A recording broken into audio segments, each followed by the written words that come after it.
Il y a un truc qui me trotte la tête. J'ai un ami, c'est un très bon musulman, qui essaie d'accomplir les 6 piliers de la foi en faisant ses prières, etc. Mais qui a un mauvais, on va dire, un mauvais comportement contre ses parents, envers ses grands, ses aînés, etc. Est-ce que un bon musulman peut être, a le droit d'avoir un mauvais comportement? C'est cette question-là qui me trotte la tête en fait. Et voilà.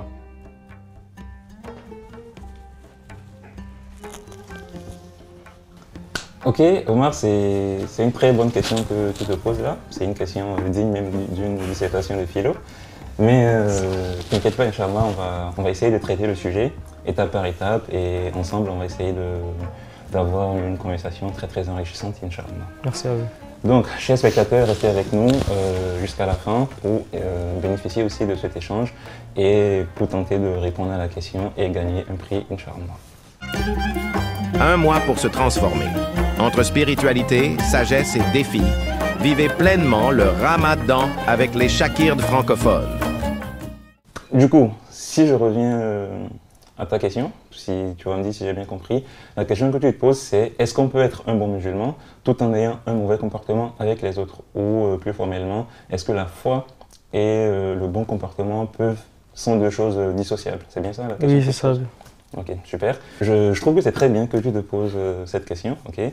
En général, nos parents, ils nous apprennent d'abord l'importance d'adorer Allah subhanahu wa ta'ala, l'importance de prier.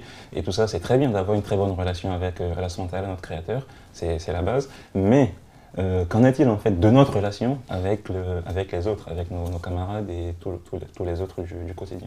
Dans tous les cas, si on est religieux ou même pas, on est nécessairement ou obligatoirement obligé d'avoir un bon comportement avec les autres. Oui, et je suis d'accord avec toi, c'est vrai. Avoir un bon comportement, c'est avant tout un devoir humain. C'est un truc qu'on doit avoir en nous, peu importe notre religion. On se doit d'avoir un bon comportement avec les autres et aussi ne pas être source de nuisance pour les autres personnes. Okay? Mais est-ce qu'on peut directement prendre une conclusion et se dire qu'il n'y a pas de lien entre la foi et le bon comportement? Moi, je te réponds non tout de suite. Mais avant d'aller un peu plus en détail, j'aimerais d'abord vous poser la question. Pour vous, c'est quoi la foi? C'est quoi avoir la foi pour un musulman? Je crois que c'est croire en l'unicité d'Allah, Okay. croire en ses anges, Okay. croire au livre saint, Okay. croire au... c'est quoi après? Au messager. Oui, Oui, voilà. croire au messager. Au messager, Oui. à l'au-delà, Oui, le jour du oui, jugement. le jour du jugement. Oui. Mais aussi le destin. Ah oui, aussi le destin. Ok, Ouais. le destin. Ça fait les 6 piliers de la foi. Il faut croire en toutes ces choses-là pour être considéré comme quelqu'un ayant la foi. Mais cette croyance ne doit pas se limiter en une croyance théorique simple. Il ne faut pas se dire je crois en Allah subhanahu wa ta'ala et c'est tout, ou je crois aux prophètes et aux livres et c'est tout. Cette croyance-là, on doit la retrouver aussi dans notre comportement, dans notre caractère et dans notre vie de tous les jours en fait. Okay. Comme c'était le cas dans la vie de notre prophète sallallahu alayhi wa sallam, qui était un exemple, même bien avant la prophétie, il avait un bon comportement avec les autres, il les respectait. Exactement, et ça c'est même quelque chose qui n'a pas changé après la prophétie. Il a toujours été comme ça, toujours été un bon exemple. Et lui-même il l'a aussi dit, il a dit quoi? J'ai été envoyé pour parfaire les nobles caractères. Alors Abbé, si j'ai bien compris, Allah Azza wa Jal nous a envoyé pour le prophète sallallahu alayhi wa sallam pour qu'il nous montre, pour qu'il nous explique la foi et qu'il nous montre l'exemple comment vivre en le vivant lui-même. Exactement, c'est ça. Ah, okay. Il est venu transmettre la foi et le bon comportement et lui-même aussi pour être un modèle pour nous, parce que c'est le rôle des prophètes. Okay. Donc, c'est exactement ça. Et Allah subhanahu wa ta'ala aussi nous le dit dans le Coran. Par exemple, dans la sourate Al-Baqarah, verset 25, le début du verset commence par « ceux qui croient et qui font les bonnes œuvres ». Et ça, c'est une expression qu'on va trouver à plusieurs reprises dans le Coran, où ces deux expressions qui iront toujours ensemble, ceux qui croient d'abord, et ensuite suivi de ceux qui font les bonnes œuvres. En fait, pour montrer en fait l'importance de la croyance, suivi du fait d'avoir un bon comportement. Ah, mais en fait, c'est ça le lien entre avoir la foi et avoir un bon comportement, comme dit dans le verset? Oui, exactement. En fait, comme le verset le montre, il y a la foi d'abord en premier, et tout juste après, on a le bon comportement. Ah, c'est là en fait le lien entre les deux qui montre que la foi ne peut pas être vraiment dissociée du bon comportement, comme c'est fait dans le Coran. Donc un croyant qui a la foi doit nécessairement avoir un bon comportement et doit le montrer avec ses actions ou bien ses interactions avec les autres. C'est exactement ça. Il faut aussi savoir que notre professeur sallam nous a dit quoi? Le meilleur d'entre nous, c'est celui qui a le meilleur des comportements. Donc ça vient encore confirmer tout ce qu'on disait en fait avant. Notre foi doit se manifester par notre bon comportement envers les autres, envers nos parents, envers nos aînés, comment on vit en harmonie avec les autres, avec même la nature, la faune, la flore et les animaux, tout ce qui va avec. Ouais. Ok. Et Abi, je pense avoir eu l'idée, mais est-ce que tu peux m'expliquer tout ça, récapituler tout, Ouais. en 60 secondes? Du coup, top chrono, 60 secondes, je me lance. Je fais d'abord version ultra courte. Je réponds non directement, c'est pas possible. Maintenant, version moyenne. La foi et le mauvais comportement sont deux choses incompatibles.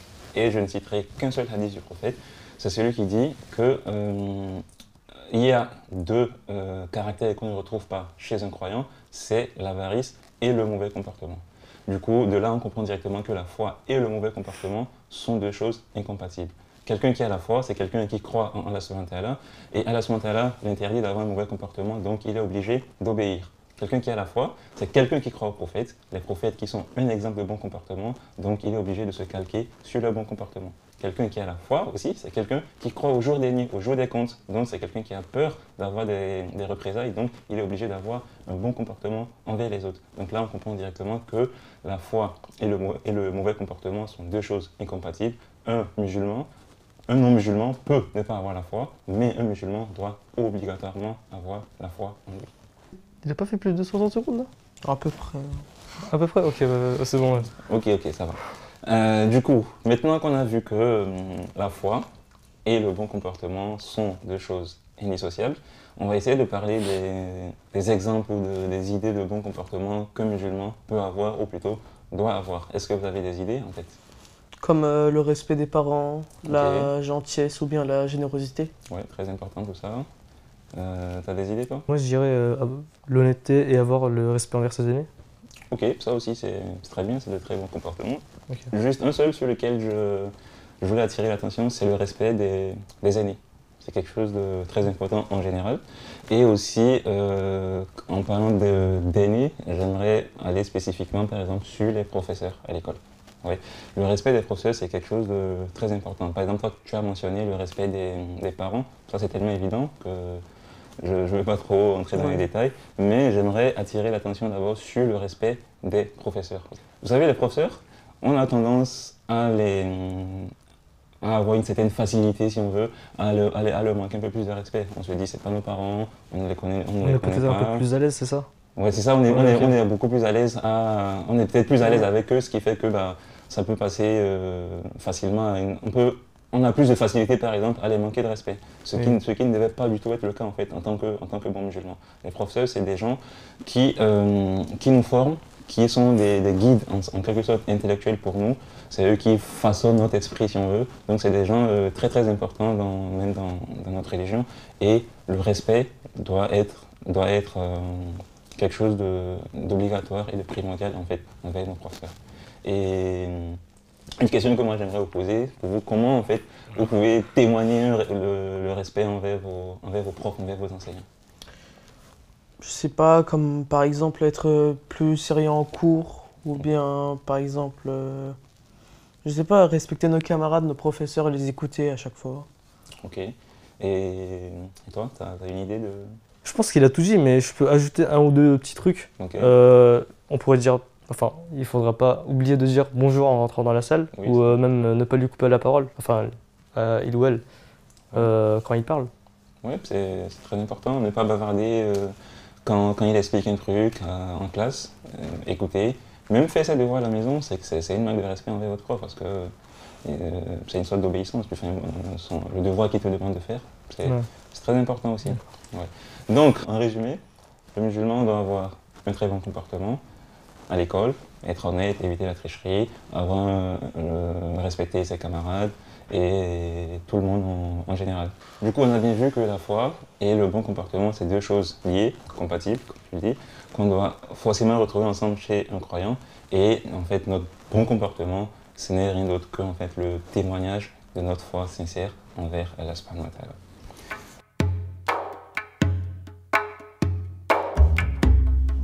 Bon, maintenant, ce que je vais vous proposer, c'est de lire un petit extrait du Messager de Dieu. C'est un extrait que j'ai vu, j'ai trouvé très intéressant. Vous pouvez ouvrir la page 31. Et Bilal, si tu peux lire, s'il te plaît. Le début. Enfin. Bien sûr. Les prophètes ne pensaient jamais au gain matériel, à la récompense spirituelle, ni même au paradis. Tous leurs efforts étaient faits pour l'agrément de Dieu et pour voir l'humanité guidée sur le droit chemin. Le prophète Mohammed était le plus en avant dans ce domaine, de même qu'il s'est totalement dévoué pour le bien-être de l'humanité dans ce monde.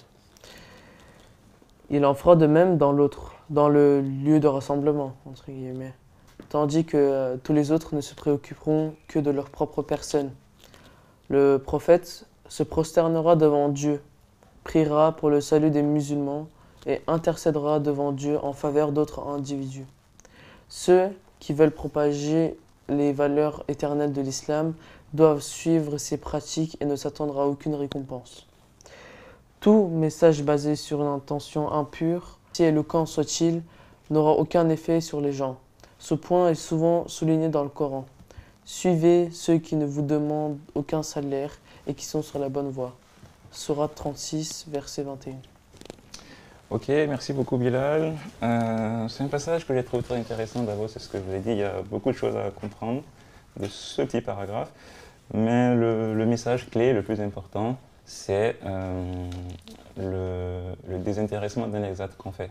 Lorsqu'on fait quelque chose, on doit le faire, que ce soit nos actes d'adoration bien sûr, et tout ce qu'on fait dans le chemin d'Allah subhanahu wa ta'ala, on doit le faire uniquement pour lui, uniquement pour avoir son agrément et pour avoir sa miséricorde.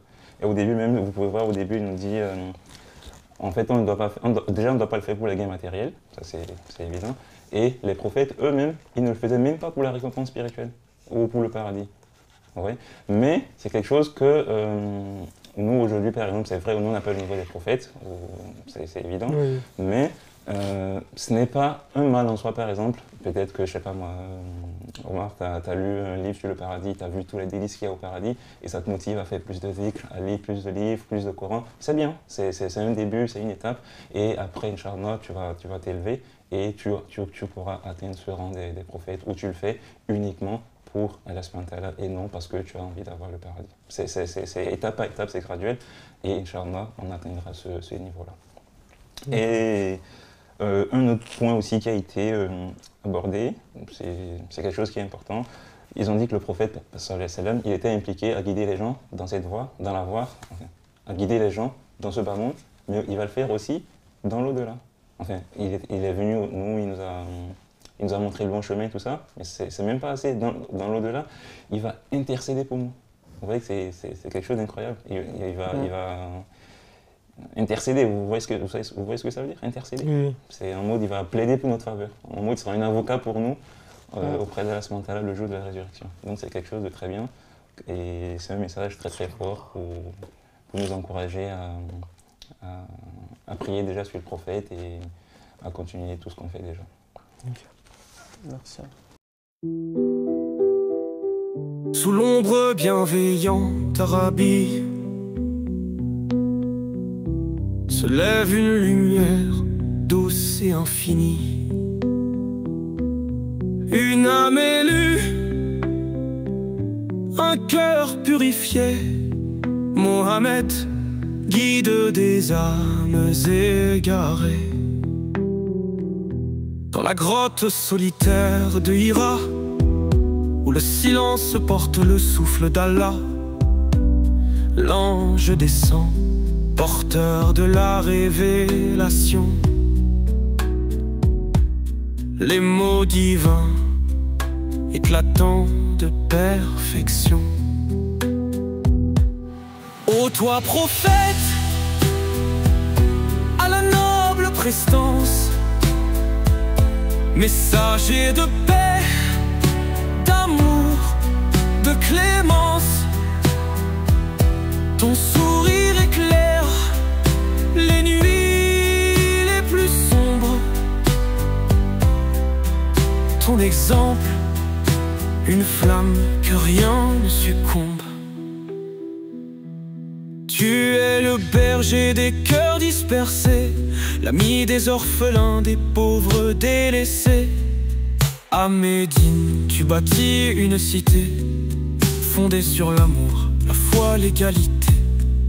Chaque pierre posée un serment de fraternité. Chaque prière, une ode à l'éternité. Parmi tes compagnons, l'éclat de la loyauté. Tu es l'exemple, le phare, la clarté. Tes paroles, un baume sur l'âme déchirée. Ton pardon, un océan où s'immergent les péchés. Ô messager, bien-aimé du Seigneur, ton nom traverse les âges, porté par les cœurs. Dans chaque prière, dans chaque souffle béni, ton souvenir est une mélodie infinie. Que la paix et les bénédictions te couvrent à jamais. Toi qui as guidé l'humanité dans la vérité.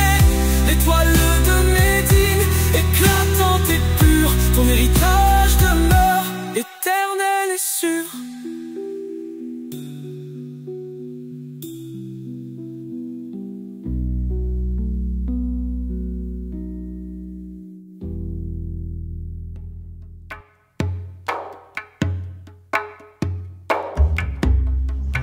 Ya Allah, bénis-nous d'une foi parfaite qui nous protégera de toutes sortes de déviations, y compris de la déviation du droit chemin et de la vérité. Ya Allah, accorde-nous des faveurs supplémentaires et élève-nous au rang de l'excellence.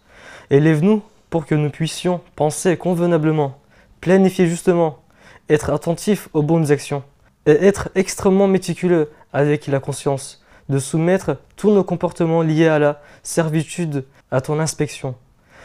Que cette faveur soit d'une telle qualité qu'elle nous permette de ne pas nous tourner envers d'autres que toi. Ya Allah, fais que nous puissions représenter et prononcer la vérité dans nos paroles, nos attitudes et notre comportement. Que nos paroles tournent toujours autour de toi, afin qu'ils nous empêchent de faire des commérages. Ya Allah, complète la bénédiction de l'islam sur nous et protège-nous de toutes sortes de dérapages de l'œil et de tout écart de comportement et de conduite. Ya Allah, accorde-nous un amour éperdu envers toi, que cela nous libère d'attacher nos cœurs à tout ce qui n'est pas toi. Ouais.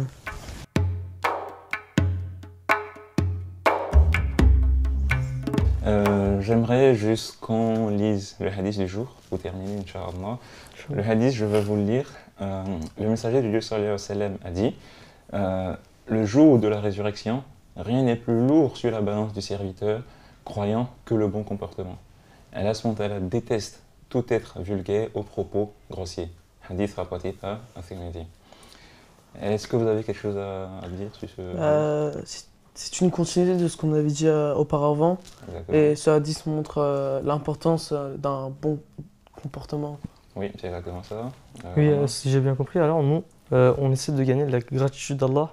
Oui, on essaie d'avoir sa reconnaissance. Oui, voilà, c'est ça. Oui. Et du coup, vu qu'on veut la reconnaissance d'Allah, on sait qu'Allah SWT déteste les personnes grossières, donc on doit éviter d'être une personne grossière avec Oui, c'est ça, oui. le mauvais comportement. Donc, du coup, merci pour ces beaux commentaires. J'espère qu'à travers cet échange, on aura appris beaucoup de choses et que ça va vous motiver à avoir un très bon comportement et à surtout le développer, Inch'Allah. Merci à toi. Merci.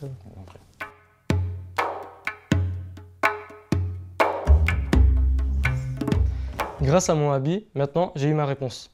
Je sais qu'un bon musulman doit avoir un bon comportement et l'améliorer chaque jour. Et maintenant, on passe à la question du jour. Quelle est la caractéristique que porte le meilleur de croyants?